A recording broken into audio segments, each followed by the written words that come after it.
You are watching Rahinijar TV with Ilama Sayyid Abdul Basit Bukhari. میں نے آپ سے پہلے بھی عرض کیا ہے کہ یہ جو قوم بنی اسرائیل ہے یہ تعیش کاہلی سستی کی ماری ہوئی تھی۔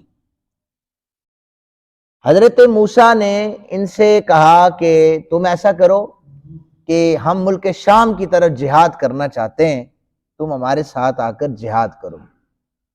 یہ کہنے لگے موسیٰ تم جاؤ جہاد کرو اور تمہارا اللہ تم جہاد کرو، ہم تمہارے ساتھ نہیں جائیں گے۔ اس بات پر انہیں جو سزا ملی وہ ایک میدان طے ہے۔ بہرحال یہ حضرت موسیٰ کی میت میں چلنے لگے کہ ہم چلتے ہیں شام کی طرف مجبور ہو کر۔ تو یہ جب صبح چلتے تو مقام طے میدان طے کے قریب پہنچتے، رات ہو جاتی، رات بسر کرتے تو جہاں سے چلے ہوتے وہیں پر دوبارہ موجود ہوتے، پھر دوبارہ سفر شروع کرتے، پھر چلنا شروع کرتے، اور صبح جب اٹھتے ان کی آنکھ کھلتی تو پھر وہیں پر ہوتے۔ حضرت موسیٰ سے کہنے لگے موسیٰ دھوپ کی تپش بہت زیادہ ہے تو اپنے اللہ سے کہو نا ہم پر سایہ کرے۔ اب حضرت موسیٰ ان کے لاڈ مان رہے تھے کہ یہ جہاد کے لیے میرے ساتھ چلیں۔ اللہ تعالیٰ سے حضرت موسیٰ نے دعا کی، ایک بادل آیا اور اس نے آ کر سب پر سایہ کر لیا۔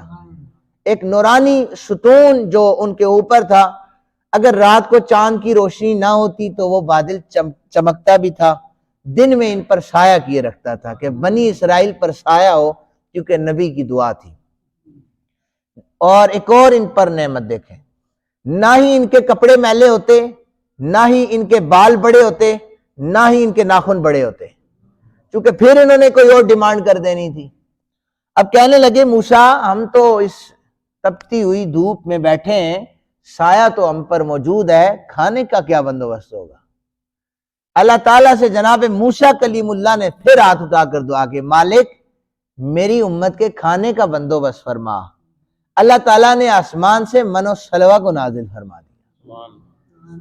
من کہتے ہیں من و سلوہ، یہ دو لفظ ہیں۔ من کہتے ہیں وہ ایسی میٹھی چیز ہے، ایسی میٹھی چیز جو 4 کلو ایک بندے کے لیے نازل ہوتی تھی، 4 کلو ایک بندے کے لیے۔ یہ صبح کے ٹائم نازل ہوتی، سارے اپنی اپنی جھولیوں کو بھرتے چلے جاتے، شام تک کھاتے رہتے۔ یا پھر من اس چیز کو کہا جاتا ہے کہ جو کاشتکاری اور محنت کے بغیر اللہ خزانہ عطا فرما دیتا ہے۔ تو بنی اسرائیل نے کوئی محنت نہیں کی، بیٹھے ہیں نبی کے پاس، نبی کی نسبت کی وجہ سے اللہ نے من و سلوہ کو نازل فرما دیا۔ سلوہ کسے کہتے ہیں؟ علماء کرام نے اس میں لکھا ہے ایسا چھوٹا پرندہ جو بھنا ہوا ہو، ایسا چھوٹا پرندہ جو بھنا ہوا ہو، شام کو اللہ تعالیٰ ان کے دسترخوان پر نازل فرما دیا کرتا تھا۔